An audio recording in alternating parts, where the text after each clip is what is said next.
L'écoutez Sirot Relek Rav Gimel, deuxième sira sur Parashat Shlach. Ici, le rabbi ramène un principe dans l'étude de Rashi qui nous dit que Rashi vient commenter le sens simple des versets. Et donc, ça veut dire que s'il y a des endroits où nous on a une question et que Rashi ne dit rien, ça veut dire que Rashi il estime que c'est quelque chose qu'on peut comprendre tout seul, ou alors que c'est quelque chose qu'il a déjà expliqué avant.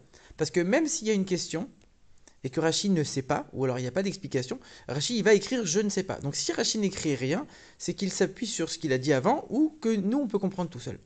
Et ici dans notre paracha, il y a une question qui a priori est évidente. On a les explorateurs qui reviennent après avoir visité la terre d'Israël et qui disent au peuple juif on pourra pas y arriver, on va pas aller en Israël. Forcément Dieu s'énerve et Dieu il dit à Moshe Rabbeinu, il lui dit je vais détruire ce peuple et je vais faire de toi une nouvelle nation. On a l'impression de revivre le veau d'or quasiment. Et là, Moshe, pour défendre le peuple juif, il va dire quelque chose qui est assez étonnant. Il dit, mais attends, ne détruis pas le peuple. Parce que quand les Égyptiens vont entendre que tu as fait mourir ce peuple dans le désert, ils vont dire, ah, mais le Dieu des Juifs, il n'est pas assez fort pour les emmener en Israël, donc il les a tués dans le désert. Et ici, il y a une très grande question. Faire mourir un peuple entier, des millions de personnes, hommes, femmes, enfants, vieillards, c'est ça le plus grave ici, c'est ça que Moshe il aurait dû souligner. N'importe qui comprend que ça doit plus toucher quelqu'un que de lui dire ah attention peut-être des autres ils vont penser quelque chose de négatif sur toi. Ça c'est censé moins nous toucher que de nous dire qu'il y a un peuple entier qui va mourir. Et à plus forte raison quand on ne parle pas de quelqu'un, on parle de Dieu et pas de n'importe qui, c'est le peuple juif, c'est son peuple à lui, c'est lui qui l'a choisi. Le peuple juif on dit que c'est un trésor aux yeux de Dieu. Il les a sortis d'Égypte, il leur a fait des miracles. Et ce que les Égyptiens vont dire c'est plus important à tes yeux que de détruire le peuple entier. C'est assez étonnant. Pourquoi Moshe il choisit cet argument? Pourquoi il choisit ce prétexte pour sauver le juif, pour sauver le peuple juif? Alors c'est vrai, quand il y a eu le veau d'or, il a aussi évoqué cet argument. Il a dit, attention, les Égyptiens, ils vont dire, tu les as sortis d'Égypte pour les faire mourir dans le désert. Mais ça, il l'a dit seulement après, en, en, en tant qu'argument secondaire. Mais ce n'était pas l'essentiel de son argumentaire. Ici, c'est l'essentiel. Et c'est tellement important qu'on voit que Dieu lui-même lui dit c'est grâce à ce que toi tu viens de dire maintenant que maintenant je les pardonne et je vais pas les détruire. Je vais juste les faire errer dans le désert 40 ans. Donc c'est vraiment cet argument qui a fait pencher la balance. Comment c'est possible? Il y a une autre question, c'est que dans l'argumentaire de Moshe, quand il parle à Dieu, il lui dit après les peuples, les non-juifs, ils vont dire que tu as égorgé ce peuple dans le désert. Pourquoi égorger? Dit tuer, détruire. Égorger en général, surtout en hébreu, c'est un mot qui s'emploie pour désigner l'abattage d'un animal. Et d'ailleurs, ce mot, il a pas une connotation négative. Le fait d'égorger un animal pour pouvoir le manger, c'est une élévation pour l'animal. On est en train de le rendre permis, de le rendre cachère, de faire en sorte qu'on va pouvoir élever les étincelles de sainteté qui s'y trouvent, et donc raffiner la matière. Donc c'est ça l'idée qu'il y a derrière ce mot, lishrot, égorger. Donc pourquoi Moshe il utilise ce mot ici? Alors pour comprendre toutes ces questions, le rabbi va expliquer la chose suivante. C'est expliqué dans énormément de références dans la Torah que Dieu, il est miséricordieux, il est bon, il est bienveillant, il veut le bien de ses créatures, il est la perfection du bien et du bon. Et même les mitzvot, surtout les mitzvot qu'il nous a donnés, les commandements qu'il a ordonnés, elles sont pour notre bien. Pas seulement notre bien spirituel, mais aussi notre bien matériel. Et donc quelqu'un qui n'appliquerait pas les mitzvot, qui n'obéit pas aux ordres de Dieu, quand la Torah dit qu'il va être puni, c'est pas une vengeance de Dieu. C'est pas une punition en tant que telle. C'est encore une fois aussi pour le bien de la personne. Et quand dans la Torah on mentionne à plusieurs reprises des sanctions qui sont la peine de mort pour certaines transgressions, c'est aussi pour le bien de la personne.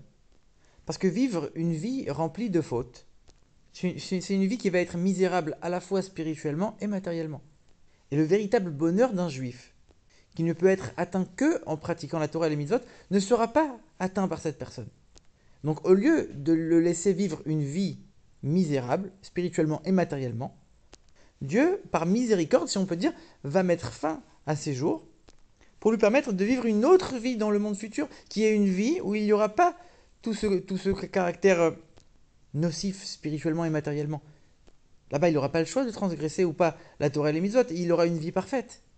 D'ailleurs, c'est ce qu'on dit sur Avraham Avinu, on dit qu'il est mort 5 ans avant son heure pour ne pas qu'ils puissent voir les mauvaises actions de Esav. Donc parfois, le fait de mourir, ça peut être une délivrance, une purification, une élévation, et même dans certains cas, une expiation. Donc c'est toujours pour le bien. Puisque comme on l'a dit, Dieu ne veut que le bien. Dieu est le bien incarné. Donc maintenant, on peut comprendre qu'est-ce qui se passe dans notre paracha. Après la faute du veau d'or, Moshe il va voir Dieu et lui dit, s'il te plaît, ne les tue pas. Ils ont la possibilité de regretter, de faire tchouva, de ne plus transgresser tes mitzvot. Et donc leur vie ne sera pas misérable, elle va être une vie agréable, une vie de Torah et de mitzvot. Ils vont faire tchouva, ne t'inquiète pas. Mais la faute des explorateurs, elle vient en plus après plusieurs autres fautes qui ont été commises dans les parachiotes précédentes, dans le désert. Et c'est là que Dieu dit, jusqu'à quand ce peuple va m'énerver et va continuer à ne plus croire en moi. Donc ici, il y a deux choses. Première chose, c'est que tu peux pas me dire, attends, ne les tue pas parce qu'ils vont faire tchouva. Ils n'ont pas fait tchouva. Depuis le veau d'or, ça fait déjà 1 an. Et ils ont continué encore et encore à fauter. Ils ont jamais rien changé en fait. Et deuxième chose, c'est que la faute, elle est grave. Ils sont en train de montrer qu'ils ne croient plus en Dieu. Donc pour leur bien, je dois les effacer. Et là, Moshe, il ne peut pas venir avec un argument qui dit, s'il te plaît, Dieu, pour ton peuple, pour ne pas le tuer. Mais Dieu dit, mais justement, moi je veux le bien, je veux leur bien. C'est pour ça que je te propose de les tuer, parce que je veux leur bien, justement. Et c'est pour ça que Moshe, il utilise ce mot de égorger qui dénote une élévation. Moshe, il dit, je sais que tu as envie de les élever, je sais que tu as envie de leur faire atteindre le monde futur, une vie qui sera meilleure pour eux et que tu veux leur bien, mais, et c'est là l'argumentaire de Moshe. Toi, Dieu, maintenant, tu es en train de les tuer parce qu'ils ne croient plus en toi. Mais si tu les tues, c'est les Égyptiens, c'est les autres nations, c'est les peuples autour qui, eux, ne vont plus croire en toi. Et ils vont dire finalement, ce Dieu des Juifs, il n'avait pas la force de les amener en Israël. Donc non seulement ils vont plus croire en toi, mais ils vont aussi arrêter de pratiquer les 7 mitzvot qui leur ont été donnés. Donc, pour éviter le fait que les Juifs ne croient plus en toi, tu vas engendrer le fait que les autres nations ne vont plus croire en toi. Donc en fait, c'est pas une solution. Et c'est ça l'argument de Moshe, et c'est ça qui va marcher chez Dieu. Parce que défendre les Juifs pour leur bien, Dieu il veut leur bien. Et c'était aussi pour leur bien le fait de les détruire. Et c'est pour ça que Moshe a cherché un autre argument pour sauver malgré tout le peuple juif coûte que coûte. Maintenant il y a encore une question. Quand Moshe il parle à Dieu, il dit, les non-juifs vont dire, tu as égorgé ce peuple dans le désert. Mais ils n'ont jamais dit ça.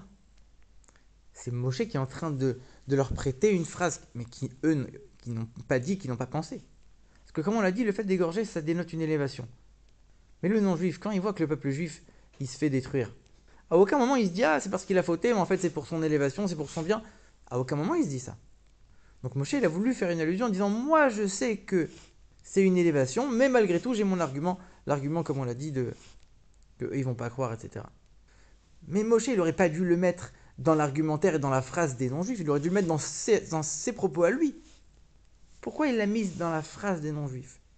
En vérité, il voulait dire que même quand le non-juif, il est conscient que le peuple juif est en train d'être détruit pour son bien à lui, malgré tout, ici, il y aurait quand même eu un problème. Et ça, c'est dans la phrase qui dit « Tu les as tués dans le désert ». Tu les as égorgés dans le désert. Pourquoi? Les peuples, ils ont bien vu que le peuple juif avait été choisi, avait été sauvé par Dieu, avait eu beaucoup de miracles. Ils savent que Dieu les aime. Et donc même si jamais ils arrivent à être détruits, ils peuvent comprendre que, parce qu'ils ont fait une faute, c'est pour leur bien, etc. Ils peuvent arriver à comprendre ça, même les non-juifs. Mais si déjà Dieu décide de les détruire, autant les détruire une fois qu'il les a amenés en Israël. Là, à ce moment-là, je pourrais comprendre. Mais si déjà tu les détruis avant qu'ils rentrent en Israël, là, je vais me dire, ok, c'est pour leur bien. Mais d'un autre côté, ça veut quand même dire que tu n'avais pas la force de les emmener. Donc c'est ça qui souligne Moshe dans leur phrase à eux. Je sais que tu peux, que c'est quelque part pour leur bien. Il dit le mot égorgé. Mais c'est dans le désert. Dans le désert, ça marche pas. C'est impossible qu'il découle du bien de ça. Maintenant, ce qu'on peut apprendre de cette idée, ce qu'on peut en déduire en tout cas, c'est que si Dieu a voulu les détruire pour les amener au monde futur, ça veut bien dire que la génération du désert, elle a part au monde futur. Alors que dans la Mishnah, il y a une divergence d'opinion. Rabbi Akiva, il dit qu'ils n'ont pas part au monde futur. Rabbi Eliezer, il dit que oui. Et là, la elle est tranchée comme Rabbi Eliezer. Donc ils ont part au monde futur. Et ici, on le voit dans toutes les références du Zohar et de la profondeur de la Torah, que la génération du désert a bien part au monde futur. Et non seulement la génération du désert, mais même les explorateurs eux-mêmes. Et d'ailleurs, eux, ils ont été punis immédiatement, ils sont morts tout de suite. Donc leur faute, elle a été expiée tout de suite. Ils ont tout de suite accédé au monde futur. Mais on a une Mishnah qui nous dit le contraire, qui nous dit que les explorateurs n'ont pas part au monde futur. Mais le Zohar, il va à l'encontre de cette Mishnah et il dit que non, même les explorateurs eux-mêmes n'auront pas au monde futur. Et c'est comme ça qu'on tranche. Alors comment ça se fait? Dans le verset que cite Rabbi Eliezer à propos de ce sujet, c'est un verset des Tehillim qui dit que le peuple juif a conclu une alliance avec Dieu avec des sacrifices. Et on raconte toute l'histoire où on a offert des sacrifices et avec le sang des sacrifices, on a aspergé sur le peuple juif pour dire maintenant, vous êtes consacrés, on a fait l'alliance avec Dieu au moment du don de la Torah. Alors c'est vrai que les explorateurs, ils ont fait une faute très grave. Mais c'est quoi une alliance? Quand deux personnes s'aiment, elles veulent être certaines que leur amour va toujours perdurer, elles font une alliance. C'est-à-dire elles font une promesse et un engagement des deux côtés qui dit que même quand il va se passer des événements qui vont faire en sorte qu'ils ne vont plus s'aimer autant, ils ne vont plus se comporter comme il faut. Et logiquement, on aurait eu envie de se quitter à ce moment-là. Mais comme on a fait une alliance, on va coûte que coûte rester ensemble et faire en sorte de faire ressurgir cet amour comme au premier jour. C'est ça le principe d'une alliance, le principe d'un mariage aussi. C'est de dire, je sais qu'il y aura des hauts et des bas. Quand il y aura des bas, malgré tout, on restera toujours ensemble. Et c'est ça le mariage du peuple juif avec Dieu. C'est de dire, même quand il y a des phases un peu compliquées, où le peuple juif, il fait pas forcément ce qu'il faut, un juif, il reste juif, il sera toujours marié avec Dieu. Et il sera toujours uni à Dieu, comme au premier jour. Donc même les explorateurs, ils n'ont pas au monde futur.